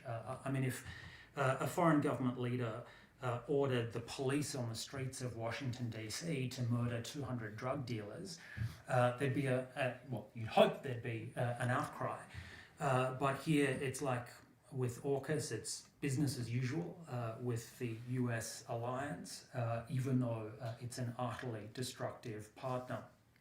The second trend I'd mention alongside these illegal uses of force is a decline in respect for international humanitarian law. We've seen this in the Gaza example, but it goes beyond Gaza. Sudan at the moment is a graveyard for international law, as is Ukraine, with Russia targeting civilians and civilian infrastructure every day with hundreds of drone strikes. But it's such a comprehensive assault on all of the basic rules all at once. So targeting civilians, but also humanitarians, medical workers, hospitals, nuclear facilities, schools, energy infrastructure, UN premises, UN peacekeepers, using AI to magnify the targeting process 100-fold. Medieval starvation, as we've heard in Gaza. The third trend I'd mention is with all of these violations happening, at the same time, a kind of prevailing impunity because of, in part, attacks on international justice and accountability processes. So US sanctions on the International Criminal Court's personnel, Israeli and US attempts to destroy the United Nations relief works for Palestine, the Palestinian Refugee Agency, which has been protecting and feeding Palestinians for many years. Assaults on the Human Rights Council, to the point that before Trump came to power, I engaged all the time with the Biden administration, including in the State Department in DC, Defense, etc. They just boycott us now. I mean, they won't talk to any human rights experts at the UN. We know of the attacks on my dear friend and colleague, the Special Rapporteur for the Occupied Palestinian Territories, whose life has been turned upside down by these sanctions and are having an incredibly destructive effect on her. On top of this, there's a massive UN liquidity crisis, so multilateralism being hollowed out from within by governments not paying their bills, moving money from foreign aid, development, humanitarian relief into rearming in Europe and elsewhere. It's not just war, though, where we're seeing attacks on international law. There's a massive hardening of policy against migrants and refugees, not just in the West, by the way. I mean, we've been tracking Pakistan's expulsion of millions of Afghan refugees back to Afghanistan, no process, no consideration of their safety. Attacks on free trade and the world trade system, utterly illegal under world trade law, hostility to dealing with existential climate threats, a failure to regulate the challenge and threat of artificial intelligence, which is being used, by the way, every day in mass surveillance, attacks on human rights defenders and civil society. In addition to attacks on the justice institutions, I'd mention marginalisation of the UN Security Council and the collective security process. The veto has been around forever. It's always been a problem. It was the price of getting the victors of the Second World War on board, because they're the ones who have to stump up the soldiers and the money to make collective security work. But over time, it's become a price which is too high to pay, because it's been blocking principled action time and time again. Many threatened vetoes by the United States. Trump wants his Nobel Peace Prize. He blames the UN for failing to stop wars and bring peace, but that's precisely because the United States has wielded its veto power to prevent the Security Council from stopping wars, in order, usually, to protect Israel. The Security Council is also, when it does act, increasingly discrediting itself. I just mentioned 3 examples. One is the Gaza Peace Plan, which essentially hands over the keys to the future of Palestine to Israel and Trump combined, and whatever stooges are put on the governing board, which, by the way, hasn't done almost anything so far since the peace deal in December. Doesn't guarantee self-determination, statehood, justice, accountability, all the things you'd expect from a decent peace plan and transition process. Another example I'd mention is a resolution condemning Iran's retaliation against the United States and Israel's recent attacks, but not condemning the aggression by Israel and the United States that started the whole catastrophic conflict. A third one, which I'm very worried about, and it has been flying under the radar a lot. End of last year, the Security Council passed a resolution which essentially preferences Morocco's autonomy plan for Western Sahara, and therefore Moroccan sovereignty over Western Sahara, over a genuinely free referendum whereby the Sahrawi people can freely choose their political future, as is their right under the international right of self-determination. 2 permanent members of the Security Council have now already recognised Moroccan sovereignty in clear violation of the International Court of Justice opinion from the 1970s, those being the US and France. And a number of other European countries are increasingly moving towards that position. On top of this, a massive defunding of humanitarian and development aid, as I mentioned. Australia's budget in recent weeks comes out at 0.19% of gross national product, GNPD. I always mix those up. The UN target is 0.7. So we're woefully behind, and we're the 13th largest economy on earth. I know cost of living and inflation are high. I know those hip pocket retail issues are hard ones for governments to deal with. But if we can't be more generous on foreign aid, who can be? We're one of the richest countries on earth. We've got a whole continent. We've got abundant natural resources, and yet we're being incredibly stingy when it comes to development aid. I was in Somalia last year.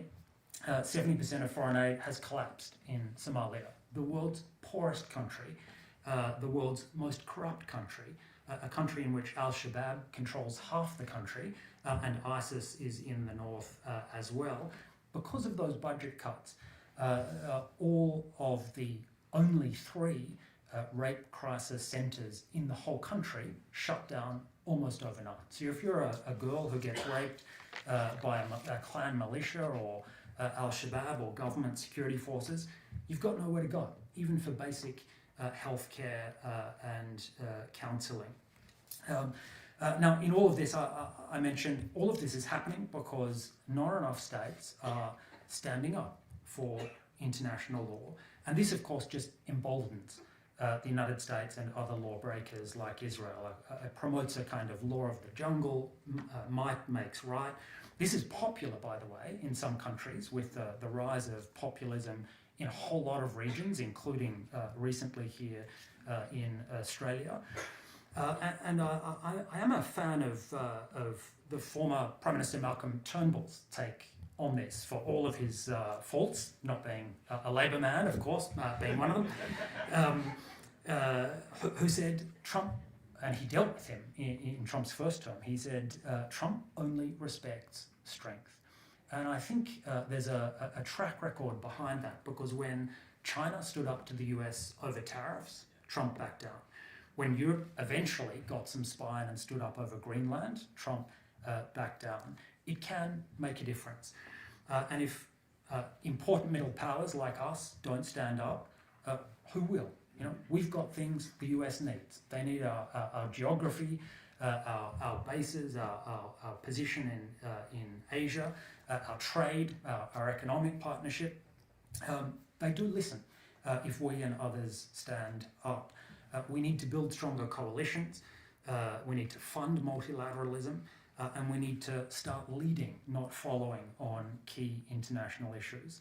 We have to raise the price for violations through diplomatic protest, public and private, sanctions where appropriate, not just on pariahs like Iran and Russia, but also on our friends when they're doing the wrong thing. We have to use all of the UN and other tools at our disposal, universal jurisdiction and prosecutions. And we have to also focus beyond the media bubble, which generally can only handle a couple of situations at once. It's Ukraine, it's Gaza, it's Iran. But what about Western Sahara or Sudan, or a case I'm dealing with at the moment, the discovery of mass graves in the Sinai Peninsula, when Egypt decided it would be a good idea to destroy everything in sight in a counterterrorism campaign. Now, enough of the gloom. I want to end on a positive note. Dostoevsky. I know the present always feels like the worst moment. But I think if you think back, not even a long way, the Cold War was worse. Before it was World War II, which was even worse, and before that was colonialism and slavery. So in a way, we are living in a lucky era. I know it doesn't feel like it sometimes, but in the long trajectory of history, there is progress which we should be proud of, which we should celebrate, and which we should build on. Even the end of the Cold War was seen as the kind of high watermark of international law and multilateralism. When Cold War tensions had dissipated, the Security Council could do a bunch of stuff. But the 90s were a terrible period. That was the period of the Rwandan genocide, of the Bosnian genocide, the collapse of Somalia, and the inability of the international community to do anything about it. Then along came 9/11 in the 2000s and the first war on terror, which launched into the Iraq War catastrophe.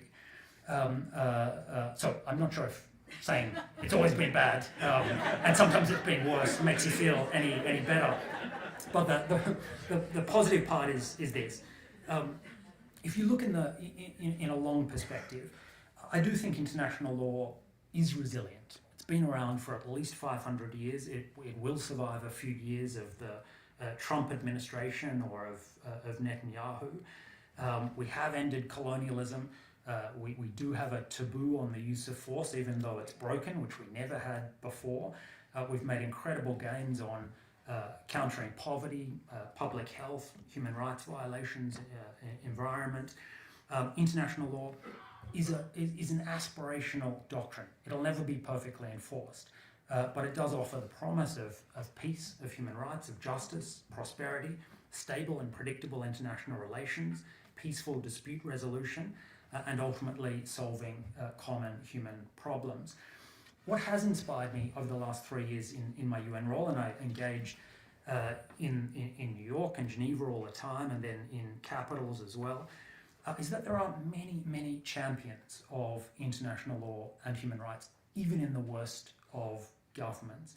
And I draw courage and inspiration from them, as well as from the many human rights defenders and civil society partners that we work with every day. Just in recent weeks, there was a great resolution from a majority of the world in the General Assembly supporting the International Court of Justice's climate change advisory opinion. I mentioned Germany not getting a seat on the Security Council because governments didn't think it was doing the right thing.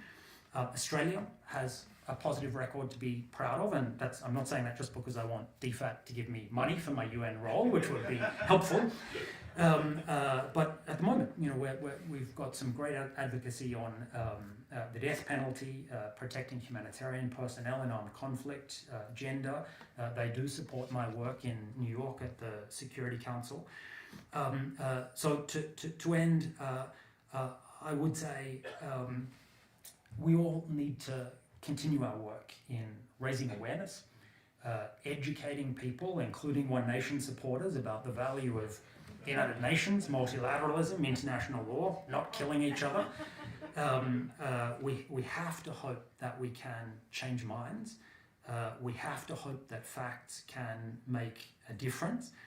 I was inspired by the march of tens of thousands of Australians across the Harbour Bridge last year, which I think to governments,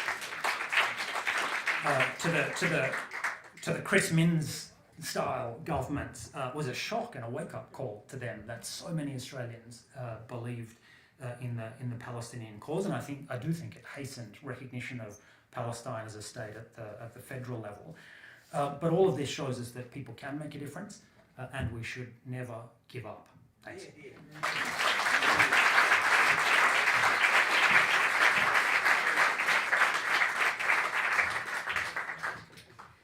Thank you, Ben, for finishing on a note of optimism, but also a call for continued action. We cannot afford to give up. It would be very easy at times to think, is anyone listening? Does our government care?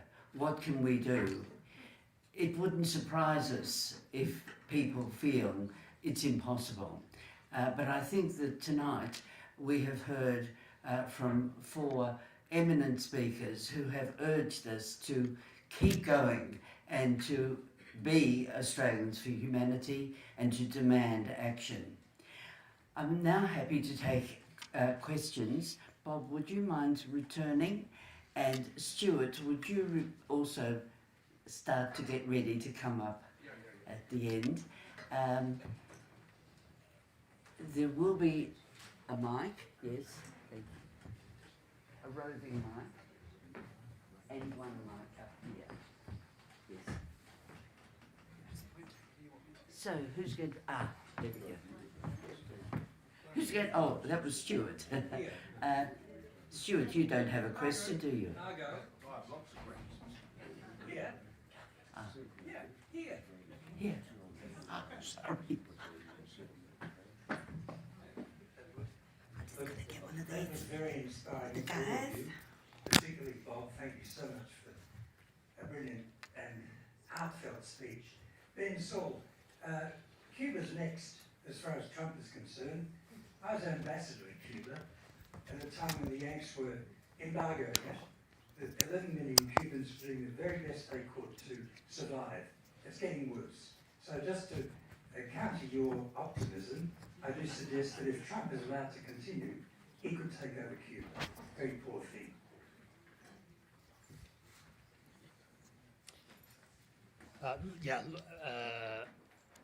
Just to agree 100%. I mean, it's not just Cuba. It's threats of force against Mexico and Colombia in the drug wars as well. Economic coercion, threats of force, which themselves are illegal under the United Nations Charter as well, of course. Need both microphones. This one. And again, I mean, part of the problem is some of these governments are not particularly sympathetic governments. I mean, Cuba has impoverished its own people. That's for sure. Iran has been terrible to Iranians, and so there's often not sympathy from other states to stand up for and enforce international law when those threats are brought to bear. But what's going on in the Americas is this kind of hemispheric hegemony, domination by the US, seeing it as, you know, its backyard to do with it what it wants. I think is very worrying indeed. The mic's not turned on for the house. The live stream's fine. Yeah. But you need to turn that one on.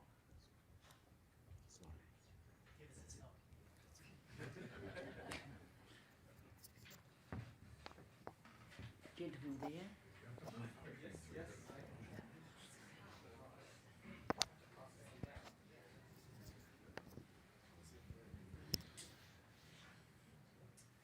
Thank you very much.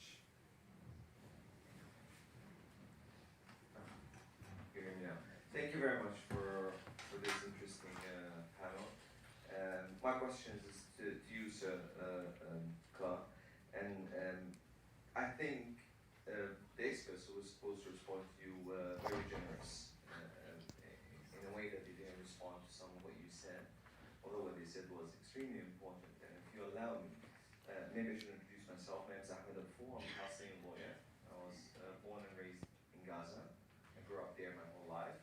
I lost over 18 members of my family in the past 3 years, so I hope you and the audience will bear with me and my name is Carr, if I may. You mentioned, rightly so, the problem with the Netanyahu government, and this is often a Western government tactic to make us feel that the problem is with an extremist here and there. You are a veteran politician. I here put you to a challenge, if you allow me, respectfully, in front of everyone. If you can name one Israeli politician, one Israeli leader who was not racist against Palestinian, who ever wanted truly a Palestinian state, who didn't want to ethnically cleanse the Palestinians. Often what comes to mind is Rabin, because he's the peace dog who won Nobel Peace Prize. When he was a Minister of Defense, he was responsible for the policy of broken bones, including my own uncles in the First Intifada. He was the one who signed the Oslo Accords and went to the Knesset to assure his people by saying there will not be a Palestinian state. This is the record. So I challenge you to name me one Israeli politician in the history of the state of Israel who was ever serious about a political peace process, whether Netanyahu or otherwise. For me, they're all the same, because the problem is with the guiding ideology, that is Zionism, is a form of racism and racial discrimination. And I think you failed to mention that even when you commented on anti-Semitism. Anti-Semitism should not be conflated with the criticism of Israel, but most importantly, should not be conflated with anti-Zionism. Zionism is an abhorrent ideology. It's racist at its very core, and the best to articulate to us what it means is its founding fathers. They didn't hide that it's a system of refugee. Excuse me, Herzl spoke about this. could you give your question so that... That's the first question. If you can, Thank you. I will finish very fast if you allow me. Just very fast. On apartheid, you mentioned apartheid was back, including Israel. Do you know that apartheid is not about geographical location? It's about rights. So it includes Gaza, and all Palestinian refugees have the right to return to their homes, to their villages, and to their towns. So it's about denial of the right. So all Palestinian refugees. You mentioned labeling of settlements. Well, this is great. But how about not importing them at all? If the occupation, because it's very contradictory, you rightly articulated quite eloquently that occupation is unlawful. So why the limit you set yourself to is only to import them and say, well, they come from Israel. We know it's illegal, but yes, here, make a choice. No, your obligation is not to import them at all. In relation to sanctions, it's not about individual settlers, it's about the state. How about sanctioning Israel as a whole? And I conclude with this idea. I really appreciate and align myself with Jewish colleagues and their anti-Zionist principal position in face of Israeli crimes. But what I don't appreciate are politicians around the world. Whenever they want to express some sympathy to Palestinians, it has to come through the solidarity of our Jewish colleagues. Thank you.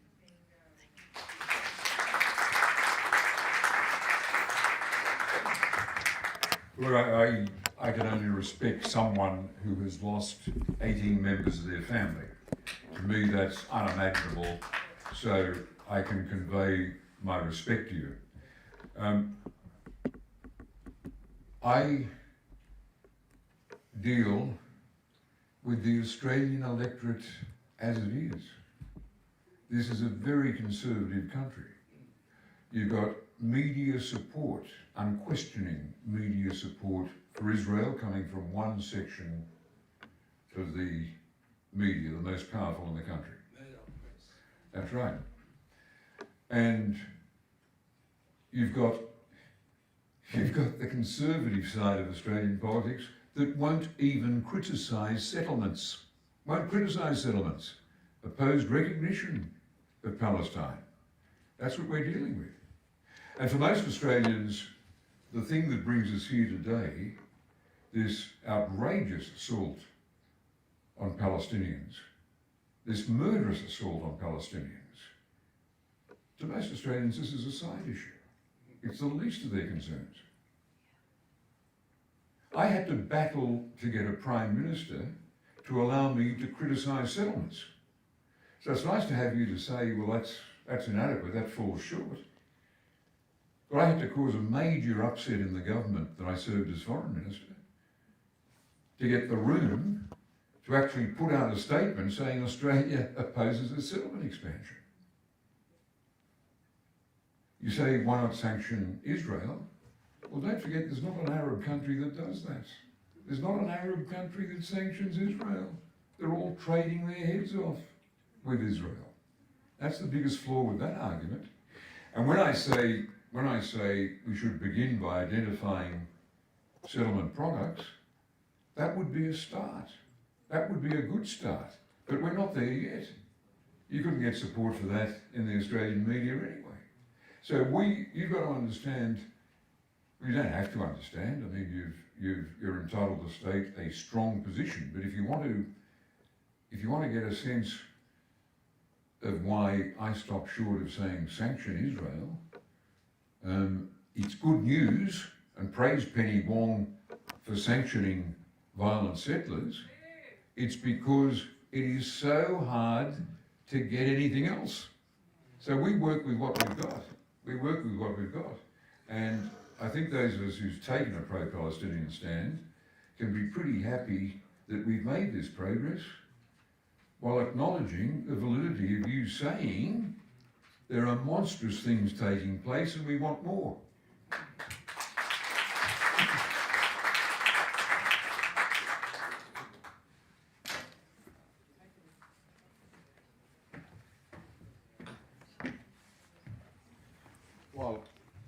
just to sum up, and luckily the four speakers didn't say anything even slightly complex, so that makes my task amazingly easy. I'm going to be very brief. I know there are lots of other questions, and I'm going to try and identify the common denominator, which is the responsibility of Australians for Humanity between now and the end of the year. A responsibility arising from what? For example, Bob started off by saying, pity the children. Where is our national incredulity about the horrendous cruelty to children? And then the next cue really came from Chris saying, taking up a point made by Jenny about making the link between the global and the local, with an emphasis with highlighting the fact that you can't expect international law to be respected worldwide if an Australian government only respects it occasionally. And Rawan, for me, I just thank you for introducing the verb baffled.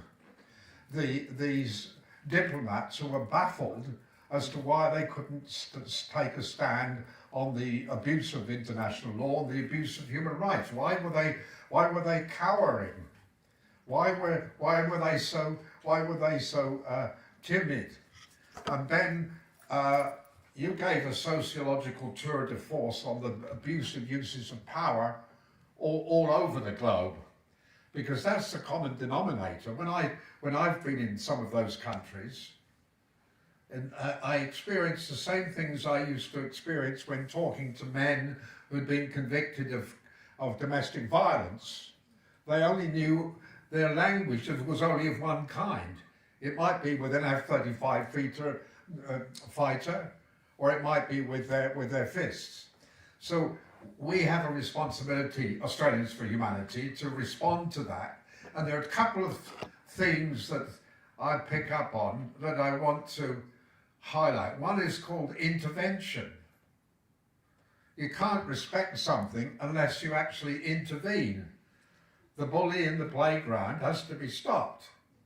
You intervene. I didn't ask the question which I've wanted to ask my international lawyer friends. Why in heaven's name was there no navy from the so-called democratic, human rights respecting countries who could have supervised, who escorted those brave small boat flotillas through international waters to the shores of Gaza? I don't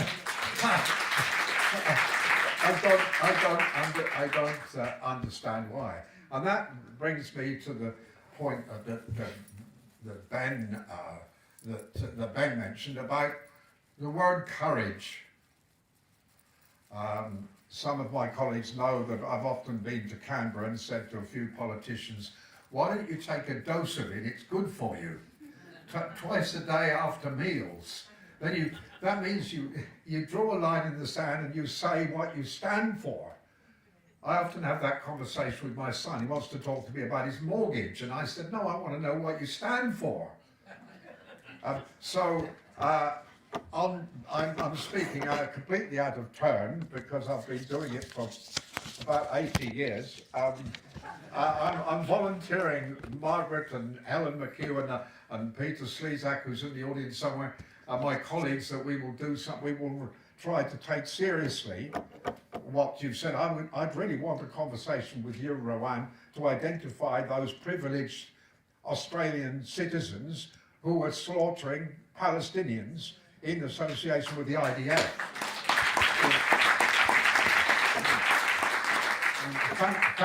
Thank you for making that inquiry.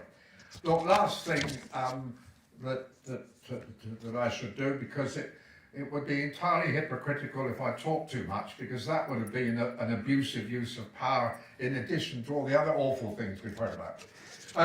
My colleagues and I want to put emotion to this audience. I forgot to say that because of our wonderful colleague Kathy Vaughan, what you've heard tonight is being live streamed if you Google the Australians for Humanity on Facebook, and if you look at consortium. If you Google consortium news, we are going to communicate with all the people who registered but didn't come tonight. Now I want to put this motion so that you go away with some idea of what you supported. It's entirely spontaneous, it wasn't preconceived. This public forum held in the New South Wales Parliament Theatre on June the 4th, 2026, shares the grave concern of speakers, the Honourable Bob Carr, Sidoti, Rawan Arraf and Ben Saul, who have detailed why the Australian government is indifferent to international law. Therefore, we urgently collectively call upon the Australian Prime Minister Anthony Albanese to immediately act to demonstrate Australia's responsibility under both Australian and international law to prevent what the International Court of Justice has defined as plausible genocide, war crimes, ethnic cleansing and apartheid. So if you agree, if you've got these papers were on your you've got it there, but if you agree, would you show with a display of hands, and then I'll ask if anybody disagrees. Can I take it as unanimous with no exceptions? Yes. Thank you very much.